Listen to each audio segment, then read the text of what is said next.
This is Dave and Don on the Lirr. Don, how you doing? Good to you. Good to see you again. This is a unique show that I think is in the know, but we're just two ordinary Joe Blows, so that's how it goes. There you go. I know you don't like my rhyme, but this is my time, and it ain't a crime. But anyway, let's get back to whatever we talk about. It's always back to Steve McQueen and Wanted Dead or Alive, Don. Great show. 4-year running. I saw the last show again yesterday. It was only the 26th show in the last season. They must have cut it a little short. Right. Noah Berry Jr. was in it. He was in a couple of series.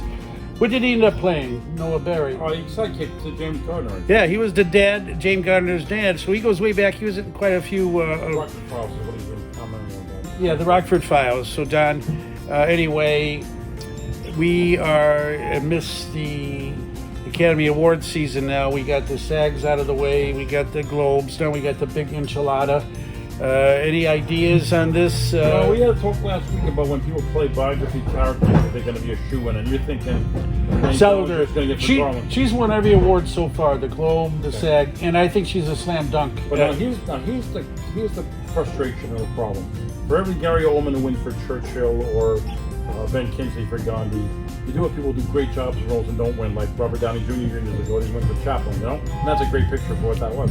So I'm not completely out of the woods about her winning. Right. I'm not working against her, but it has worked against people.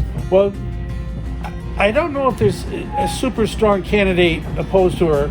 Like last year, that Olivia Colman came out of nowhere to beat Glenn Close, but They love the British, though.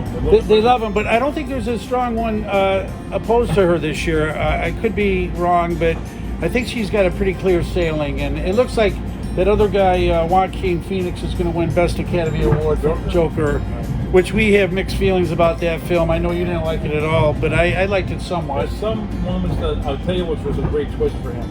It was great that so the whole build-up when he was just shooting the subway, I think that part made sense. I think what I liked, sorry for the spoiler alert, but we don't quite, when you see the picture, who you might think would be the person responsible for Bruce Wayne's parents' death, there's a nice twist with that. So when you see it, you'll know what I mean. I'm try not to make a spoiler of that. Well, that's what I liked about it, is it tied in to pre-Batman. You know, when Bruce Wayne was a little boy, he's in it, and Alfred's a middle-aged guy now in it, and his dad's in it. And I thought that was pretty interesting, because at first I thought it was just using Joker as a not really as a tie-in to the comic book story, but it really was a tie-in. It was kind of violent and twisted, and I do say that guy was pretty fantastic, and I think the voters agree, and he seems to be a slam dunk candidate also. But the best supporting actor, it looks like Brad Pitt's going to win it, but he's up against De Niro, Pesci, Anthony Hopkins for the Two Popes, and there's one other star, Tom Hanks. That's like usually a best actor category, but it's best supporting actor this time. So that's a heavyweight division. I agree. But I think Brad Pitt's due. I think they want to give it to him. Sometimes there's sentiment in Hollywood, and the film he was in, Once Upon a Time in Hollywood, is very sentimental and very, very favorable towards Hollywood.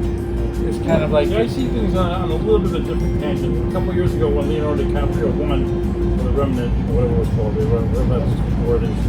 I call it a Western. It reminded me too much of like a kind of a throwback to other movies I've already seen and covered well before. Not that he didn't do a fine performance. Django Unchained, or... well, no, I was thinking more of, not with his performances, but Westerns. Like, for instance, I said, well, this borrows from Jeremiah Johnson. This borrows from The Wilderness Family. This borrows from this. So I can't see what's new to that.